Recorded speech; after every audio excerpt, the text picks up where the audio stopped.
Do you round your upper back when you ride and always get yelled at to get your hands up or sit up? Well, I'm here to give you a quick tip to help you solve that problem while you ride.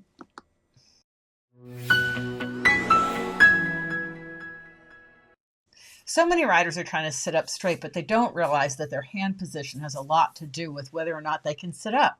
So let's take a look at the anatomy that we're talking about. So here I have a picture of a skeleton, okay? And what I want you to really notice is how this whole shoulder blade has rolled up and forward, and how the bottom of it, you can just see the bottom of the wing. It's sticking out the back. It's popping out the back. And the whole chest is down. So that's affecting not only your upper back, your rib cage, your shoulders. There's so many things involved. And when we're spending a lot of time texting or working at our computer and we start to rotate our hands down, that really causes us to drop our chest. And that can be setting up a whole problem when you ride. So let's go back and look at this again. We can see that the shoulder blade is stuck out and the chest is down.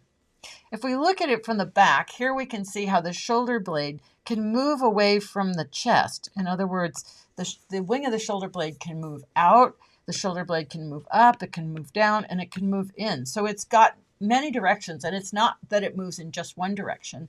As you move your arm around, your shoulder can move in a lot of different directions. So it's important to realize that this is a very dynamic system. It's why we can do the incredible things we can do with our arms. But in riding, sometimes all that gets us in trouble because we're not well organized so that we can have good rein contact. So we know that the shoulder blade can move. If we look here, this is just a picture where you can see that the whole shoulder has moved up. Here's your collarbone. There's the triangle shape of the rib of the shoulder blade. And you can see how it can move in a lot of different directions. So when we're doing something like texting or driving our car, the tendency is to turn our palms down. And as we turn our palms down, the whole chest area kind of collapses in. And then if we ride that way with puppy dog paws or downward hands, we're going to have problems with our contact because it's affecting our shoulders and our back. So I'll let you know that the shoulder blade can move around. Here's a really simple little exercise that you can do an experiment with. And what I've done is I've rolled my fists, and you can see that I've made fists, and you can make fists and you can roll them. Now I have them resting on my thigh, and I'll show you that again in a moment. But the whole idea is that as you roll the fists, if you're just resting them on your leg, you can feel how that's going to widen the collarbones and help lift the chest. So by rotating the palms upward, it's going to open in the collarbone. Now, what you can see is if I go too far, it's going to cause me to hollow my back. So this is a Goldilocks situation. This is too much. This is too little. This is where a lot of people are starting. And you can see how the shoulder blade has widened and the elbow has come away from the body and my palms are down.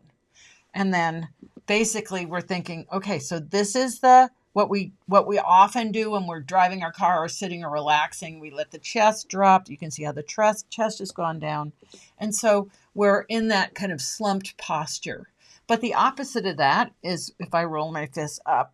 And it's always a good idea to like play with and see, well, how easy can you do this? And can you go all the way till the fists are rotated so the palms are facing the sky, and that's really open the chest. But it's also hollowed your back, so you do have to be aware of that. And then finally, what we're looking for is the middle. And so one way to find the middle is to extend the arms with the palms facing each other, extend your arms fully, and then gradually bring them back down by your side. And what you're going to notice is how wide you get in the collarbones. So here you can see that I've extended my arms. I've got my back flat. My I can't draw a very straight line, but my head is lined up over my pelvis. So I have ear, shoulder, and hip. Okay, I've extended the arms, the palms are facing each other, and then all I have to do is simply bend my elbows to bring my arms back down by my sides, and then I'm going to be in that nice middle position. So it's just really important for you to notice, and this is a simple exercise you can do just even, sitting at a dinner table, play with it driving your car, hold the wheel from the bottom while I'm up instead of just from the top where you drop your chest, and just always remember to enjoy the ride.